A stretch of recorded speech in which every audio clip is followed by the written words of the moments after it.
बिस्मिल्लाहिर्रहमानिर्रहीम।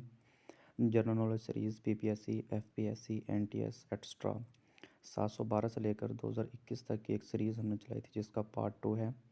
पार्ट 2 जो है वो 1206 से लेकर 1526 तक 5 डायनेस्टीज़ जिसमें शामिल होती हैं इंडिया की, उस पर बेस्ड कर रहा है। सबसे पहले देखें 5 डायनेस्टीज़ जो कि हमने पिछली इसकी जो सीरीज़ल वीडियो है उस पहली वीडियो थी उसके अंदर हमने लास्ट स्लाइड के अंदर ये बताया था कि कौन सी 5 डायनेस्टीज़ जो हैं वो शामिल हैं जो कि दिल्ली सल्तनत के अंदर आती हैं।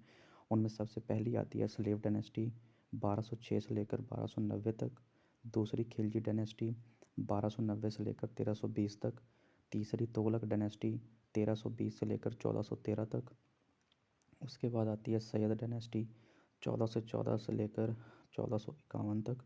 उसके बाद लोधी डायनेस्टी आती है एट द एंड जो कि 1451 से लेकर 1526 तक है, और ये पूरा एक पीरियड है 1206 से लेकर 1526 तक का, जिनमें ये 5 डायनेस्टीज़ जो कि दिल्ली सल्तनत के अंदर आती थी वो शामिल थी। मोस्ट इम्पॉर्टेंट बात जो आपने याद रखनी है वो ये कि कौन सी डायनेस्टी कब शुरू हुई और कब ख़त्म हुई। मतलब ये पहली जैसे स्लेव डायनेस्टी है वो 1206 से लेकर 1290 तक, या ये एंड पर देखें लोधी डायनेस्टी जो है 1451 से लेकर 1526 तक। ये आप लोगों ने मोस्ट इम्पॉर्टेंटली याद रखना है इसको। उसके बाद आ जाती है स्लेव डायनेस्टी। स्लेव डायनेस्टी 1206 से लेकर 1290 तक मोस्ट रिपीटेड जो बातें या एमसीक्यूज़ हैं, जो मोस्ट इम्पॉर्टेंट पॉइंट्स हैं वो देख लें। स्लेव डायनेस्टी जो है ये फर्स्ट मुस्लिम डायनेस्टी थी इंडिया के अंदर, ठीक है। जो कुतुबुद्दीन ऐबक है ये इसका फाउंडर था दिल्ली सल्तनत के बाद। देखें फाउंडर ऑफ दिल्ली सल्तनत जो है वो कुतुबुद्दीन ऐबक है, और ये first king of Mamluk dynasty या स्लेव डायनेस्टी, जो ममलूक डायनेस्टी थी या स्लेव डायनेस्टी था, इसका पहला बादशाह था, ठीक है। ये भी आपने याद रखना है कि किस डायनेस्टी का फाउंडर कौन है। तो कुतुबुद्दीन ऐबक जो है ये स्लेव डायनेस्टी का फाउंडर है। The founder of slave dynasty was Qutubuddin Aibak, general of Mohammad Ghori. Mohammad Ghori का जो जनरल था ये। Qutubuddin Aibak became the first sultan of newly established मुस्लिम सल्तनत ऑफ दिल्ली इन 1206। 1206 के अंदर ये जो है ना सुल्तान बन गया था दिल्ली सल्तनत का। स्लेव डायनेस्टी जो है ये अब्बासिड ने रिकगनाइज़ की थी ड्यूरिंग अल्तुतमिश जो है उसके रूल के दौरान। बुदाऊन जो है ये कैपिटल था दिल्ली सल्तनत का 1210 से लेकर 1214 तक।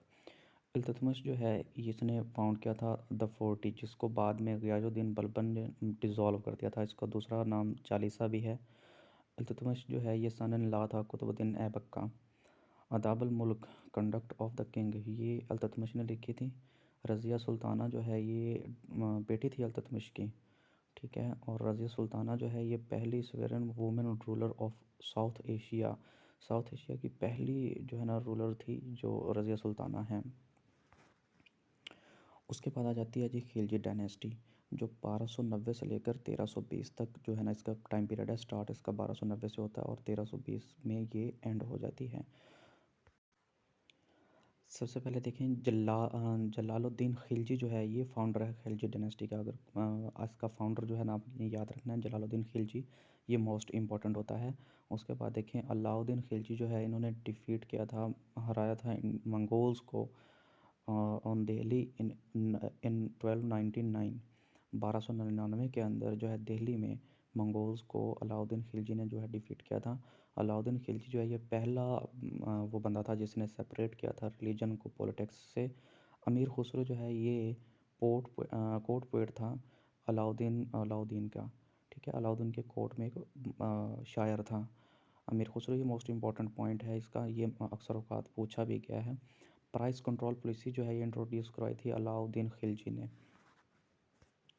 उसके बाद आ जाती है जी तुगलक डायनेस्टी, जो मोस्ट इम्पॉर्टेंट भी है और इसके बारे में बहुत ज़्यादा पूछा भी जाता है। इसके मोस्ट इम्पॉर्टेंट पॉइंट हमने इसके अंदर ऐड कर रखे हैं, इनको आप नोट कर लें। इससे ज़्यादा बेहतर ये है कि आप एक साथ में अपना पेन पेंसिल रखें, उसके ऊपर साथ साथ लिखते जाएं, या फिर आप ऐसा करें इसके स्क्रीनशॉट्स जो हैं वो ले लें, ताकि आप जो है ना इसको ज़्यादा से ज़्यादा अपने पास डाटा रख सकें और याद भी कर सकें, आने वाले वक्त में आपके काम भी आ सके।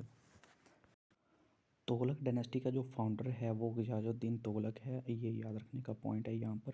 इब्न बतूता जो है वो तुगलक डायनेस्टी में ही आया था यहाँ पर, जिन्होंने इंडिया को विज़िट किया था 1333 के अंदर। तो ये सबसे इम्पोर्टेंट पॉइंट है कि इब्न बतूता किसके रोल में आया, तो वो मोहम्मद बिन तुगलक हैं। ये आगे चल के एक पॉइंट आएगा अभी। इब्न बतूता जो है वो अफ्रीकन ट्रैवलर हैं और उन्होंने इंडिया को विज़िट किया था 1333 में। अमीर तैमूर जो है उन्होंने इंडिया को इन्वेड किया था 1398 में। ठीक है, उसके बाद देखिए मंगोल्स ने लाहौर को ब्रीफली जो कंक्योर्ड किया है वो 1241 में किया है, लेकिन ये पॉइंट जो है वो इस डायनेस्टी के अंदर नहीं आता, ये असल में पिछली डायनेस्टीज़ के अंदर आता है। Ibn Battuta stayed in court of Muhammad bin Tughlaq for several years. Ibn Battuta जो है ये मोहम्मद बिन तुगलक के जो है ना कोर्ट में बहुत दिन तक रहे थे। इन 1327 Mohammad bin Tughlaq order to move his capital from Delhi to Daulatabad, यानी कि दिल्ली पहले था कैपिटल, उसके बाद उसको दौलताबाद बना दिया गया था। इन 1330 मोहम्मद बिन तुगलक जो है उन्होंने रिप्लेस कर दिया था गोल्ड और सिल्वर। पहले गोल्ड और सिल्वर के कॉइन्स चलते थे, उसके बाद ब्रॉस और कॉपर की जो है ना वो कॉइन्स चलने शुरू हो गया एज अ करेंसी। उसके बाद 1333 के अंदर मोहम्मद बिन तुगलक ने ऑर्डर किया था कि इंडिया जो है ना चाइना को इन्विजन कर लिया जाए, यानी कि चाइना को कन्क्योर किया जाए, लेकिन ये फेल हो गया।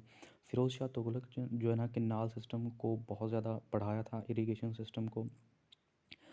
ज़िया अल बारानी जो है उन्होंने रोड की थी तारीख़ फ़िरोज़ शाही, history of Firoz Shah. History of Firoz Shah अगर कोई पूछे कि तारीख़ फ़िरोज़ शाही को किसने लिखी है, तो ये ज़ियाउद्दीन बारानी है। उसके बाद देखें सेंट शाह रुकन आलम lived during the rule of Muhammad bin Tughlaq. The sultan of Delhi Firoz Shah Tughlaq, ये लास्ट रूलर भी है तुगलक डायनेस्टी का। उन्होंने बहुत बड़ा नेटवर्क बनाया था कैनाल्स का इंडिया के अंदर। तो अगर कोई पूछे कि इंडिया के अंदर जो कैनाल्स का एक बहुत बड़ा नेटवर्क था, जो इरिगेशन सिस्टम था, वो किसने बनाया है, तो वो सुल्तान ऑफ दिल्ली फ़िरोज़ शाह तुगलक, जो कि लास्ट तुगलक डायनेस्टी के रूलर हैं। किताबुल हिंद वाज रिटन बाय अल बैरूनी इन 1030। ये भी जो है ना डायनेस्टी का पॉइंट नहीं है, ये पॉइंट इजाफी तौर पर एक ऐड हो गया है इसके अंदर। आप बेहतर है कि इसको भी याद रख लें, ताकि ये भी पता जो है ना अपने इल्म में इजाफा करना होता है, तो कोई इशू नहीं है इसमें। किताबुल हिंद, किताबुल हिंद किसने लिखी थी? अल बैरूनी ने 1030 के अंदर, तो ये याद रख लें। उसके बाद आ जाती है सैयद डायनेस्टी 1414 और से लेकर 1451 तक। ये ज़्यादा इम्पोर्टेंट नहीं है, इसका बस फाउंडर याद रख लें।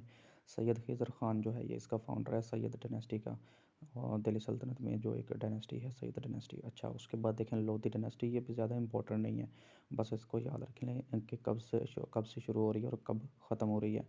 देखें जैसे सैयद डायनेस्टी है 1414 से लेकर 1451 तक चली है, ठीक है। और उसके बाद देखें लोधी डायनेस्टी कब चली जी? 1451 से लेकर 1526 तक, ये इतने साल चली। और इसका जो फाउंडर है लोधी डायनेस्टी का, वो कौन था जी?